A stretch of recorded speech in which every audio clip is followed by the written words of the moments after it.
বন্ধুরা, আমি তোমাদের সামনে আজকের একটা সরল সুদের অঙ্ক নিয়ে চলে এসেছি, যেটা কিনা আরআরবি এনটিপিসি সিবিটি 1 2021 সালে আসা একটি অঙ্ক। চলো দেখি আমরা অঙ্কটা কিভাবে সলভ করছি। অঙ্কটা কি বলেছে, সরল সুদে বিনিয়োগ করা একটি নির্দিষ্ট পরিমাণ অর্থের পরিমাণ 2 বছরে হয় 756 টাকা এবং 3.5 বছরে হয় 873 টাকা। আসলটি নির্ণয় করতে হবে।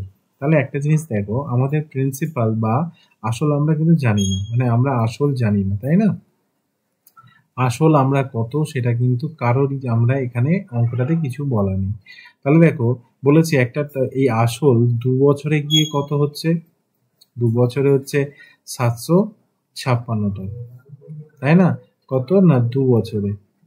আর এইটা আবার গিয়ে 3 বছরে কত হচ্ছে না, 3 বছরে হচ্ছে 873 টাকা। 3.5 বছরে, সরি 3.5 বছরে গিয়ে হচ্ছে এইটা। তাহলে আমরা প্রথমে কি করব, এই দুটোর বছরগুলো মাইনাস করব, কত বছরের গ্যাপ দেখো। আর সাধারণত সিম্পল ইন্টারেস্ট ক্ষেত্রে একটা জিনিস মাথায় রাখবে, ওদের ইন্টারেস্ট কিন্তু একই থাকে, কোনো চেঞ্জ হয় না। তাহলে দেখো 3.5 বছর থেকে, আচ্ছা 3.5 বছর থেকে যদি 2 বছর বাদ দিই, তাহলে আমাদের বছরের গ্যাপ কত পাবো না 1.5, 1.5 বছরের গ্যাপ পাবো। আর দেখো অ্যামাউন্ট দুটো যদি মাইনাস করো, তাহলে আমাদের গ্যাপ পাবো দেখো 6 দ্বারা 7 1 1 117। তাহলে দেখো 1.5 বছরে আমাদের সুদ হয়েছিল 117 টাকা, আমাদের 2 বছরে কত সুদ হয়েছে সেটাই আমাদেরকে বের করতে হবে। তাহলে এখানে যদি তুমি পয়েন্ট তুলে দাও, তাহলে এখানে 20, তাহলে এখানে কত দেখো 3 5 15,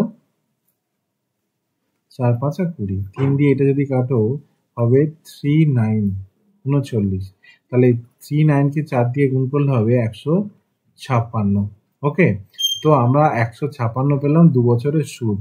তাহলে আমাদের আসল বের করব কিভাবে, আসল বের করব 756 থেকে 156 যদি আমরা মাইনাস করে দিই, তাহলে আমাদের অ্যান্সার হবে 600। সো ফ্রেন্ডস, আমাদের অ্যান্সার হয়ে গেল হচ্ছে অপশন সি, হচ্ছে 600। তাহলে বুঝতে পেরেছো প্রত্যেকে তোমরা? সো ফ্রেন্ডস, আমি পলাশ স্যার ছিলাম তোমাদের সাথে। যদি ভিডিওটা তোমাদের ভালো লেগে থাকে অবশ্যই কমেন্টসে জানিও। যারা এই মুহূর্তে আমার ফেসবুক পেজে আছো তাদেরকে রিকোয়েস্ট করবো আমার ফেসবুক পেজটাকে ফলো করো। চ্যানেলে থাকলে তোমরা চ্যানেলটাকে অবশ্যই সাবস্ক্রাইব করো।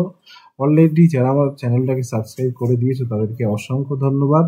তো আবার দেখা হচ্ছে একটা নতুন দিনে নতুন একটি ভিডিওতে। ভালো থেকো, সবাইকে ভালো রেখো, অসংখ্য ধন্যবাদ।